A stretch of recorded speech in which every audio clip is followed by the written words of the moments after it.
Hey everybody, Tim Albrecht here. Welcome to this week's episode of the Ask a YFP CFP segment of the Your Financial Pharmacist Podcast, where we feature questions from you, the YFP community, to be answered by one of YFP Planning's fee-only certified financial planners.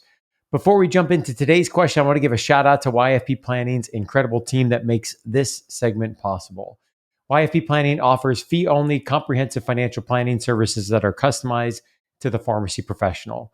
So whether you want to optimize your investing plan, pay off student loans, or simply build a solid financial plan, YFP Planning will help get your income working for you rather than the other way around.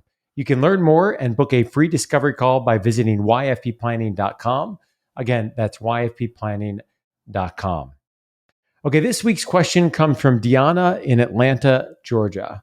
Hi, my name is Deanna. I'm from Atlanta, and I was wondering about how risky should I be in my investing at the age of 34? Tim Baker, what are your thoughts? I'm going to answer the question with a question. One of my, when I read that, it's like, what is risky? Define risky. So is that the stock market, S&P 500? Are we talking about like cryptocurrency? Is this your cousin Steve's Beanie Baby business? Like that to me is like what I want to get in front of. So like, I think, one of the things that we've talked about with, on the podcast, Tim, is that I think over long periods of time, the stock market is actually fairly predictable. We look at, since the 1880s, you're looking at about a 10% return. When we adjust that down for inflation, it's about 6.8 to 7%. And typically the longer the time horizons, we're talking 10 plus years, 20 plus years, 30 plus years, the more predictable it is and the less negative it is. So if you look at a 1-year rolling period, a 5-year rolling period, and even maybe a 10-year rolling period, during the course of history, we've had, very big down years, in the stock market, down 40%. We've had it where it's up, that amount. Over 5 years, it kind of gets a little bit better where it's mostly positive, but there are some rolling 5-year periods that are down. 10 years, it's even better. But we've never had a rolling 20-year period where, even through the Great Depression from 1920 to 1940, where it's been a negative rolling 20-year period. So that to me indicates that like if you're truly investing and not necessarily speculating when you're kind of buying and selling and trying to time the market and beat the market, there's risk. Of course there's risk, but it's a little bit more of a known quantity. So that to me is really important to remember. I think it's hard for us to conceptualize the time and plan for it. So Deanna, like I think you said, you're 34. If you're planning to work until 65 or probably full retirement age, which is 67, you're talking about 30 plus more years, to work for the man. So over that amount of time, the market can do wonderful things for you if you are, if you're taking that intelligent risk. And I typically define that really as like two separate parts. One is kind of what we're talking about here is you set the appropriate asset allocation. So what this means more broadly is that you determine what percentage of your money that you want to invest is in stocks, and then what percentage of your money that you want to be in bonds. So that's kind of what we're looking at is determining what that good asset allocation is. So if you're 34, you probably, again, not investment advice, you probably want a lot more stocks than you want bonds. And I would argue maybe no bonds at all, or very, very minimal. And what we're really trying to do is kind of deconstruct what your risk tolerance is versus your risk capacity. So risk tolerance is the amount of risk that you want to take. So many of our clients, they see what the stock market is doing, especially right around now, Tim. They're like, I don't want to. It's kind of always like, I want to take my investment ball and go home. I don't want to do this. I want to sit on the sidelines or be super conservative.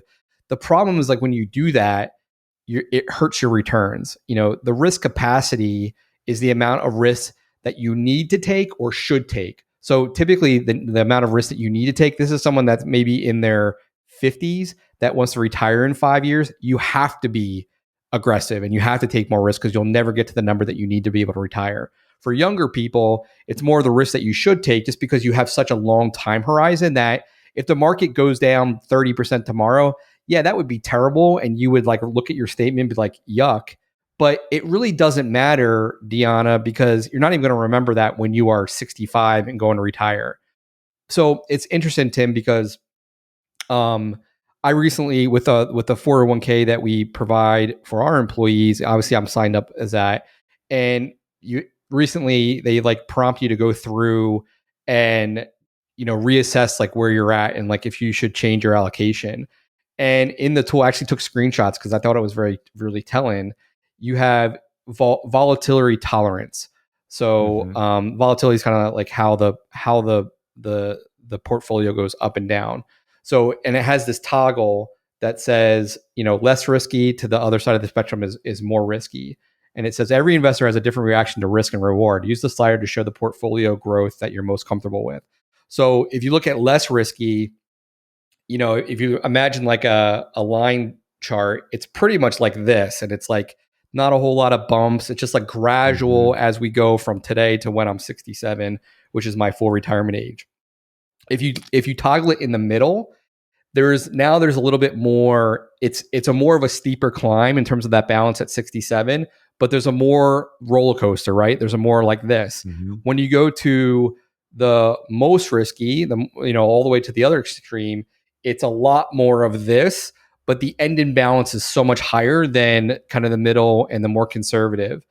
And I think that is telling because, at the end of the day, we sometimes get it's hard for us to conceptualize ourselves 30 years into the future, right? And we're really poor as humans to kind of like track how much time is actually in front of us. And what I often do when I would talk to clients about goals, we kind of talk about like what's 1 or 2 years look like, what success look like. That's easy. 5 years a little bit harder, 10 years even harder. But 30 years from now, you're like, I have no idea. And I'm like, well, maybe put yourself in your parents' shoes. You're now your parents' age. And they're like, oh, okay. It kind of crystallizes a little bit. So like, to me, it's kind of understanding our own bias and our own inability to kind of conceptualize time. And really, again, it kind of goes back to the old adage of like, I feel like with investments, you kind of should do the opposite of what you feel. Because that often it's like right now, if the market's down, you're like, I want to get off and go to the sidelines. It's like, well, you probably should put more money in. So to me, to answer the question directly, I think you should take the appropriate risk that you're comfortable with, and then maybe a little bit more than that, because most people, based on what working with many, many clients in their 30s, like they're probably by default, and pharmacists I think are more risk adverse, is probably not comfortable taking more risk, but I think it's needed because ultimately the more risk that you take now, and if we trust in the long-term returns of the stock market, the less hard that you have to save. Meaning like you don't have to kill yourself year over year by maxing out your 403b or your 401k.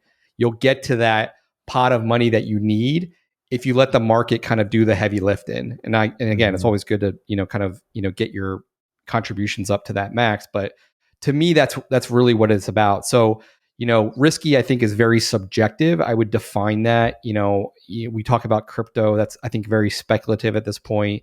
You talk about, things like real estate. Is that speculative or not? I think the stock market has proven that over long periods of time, it does its thing and it takes care of you.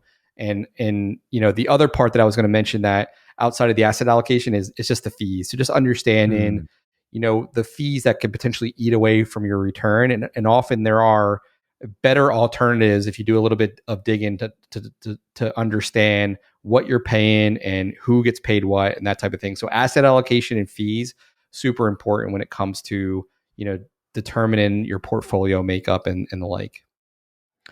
Great stuff, Tim. And we're going to talk more in an upcoming episode of the podcast about risk tolerance versus risk capacity. You define those well here, but that's an important distinction that we have not talked about in detail before. So we're going to do that. But I also want to highlight here, and a shout out to the planning team, that as they're working with folks one-on-one, and as we're looking at here, one part of the plan, which is the investment plan, part of that planning process and part of that work is to do the risk tolerance, to do the risk capacity, to talk that out loud, right? To try to take a little bit of the emotion out of it, to consider it, of course, but think about, how does this fit in with the rest of the financial goals? And long term, what are we trying to achieve?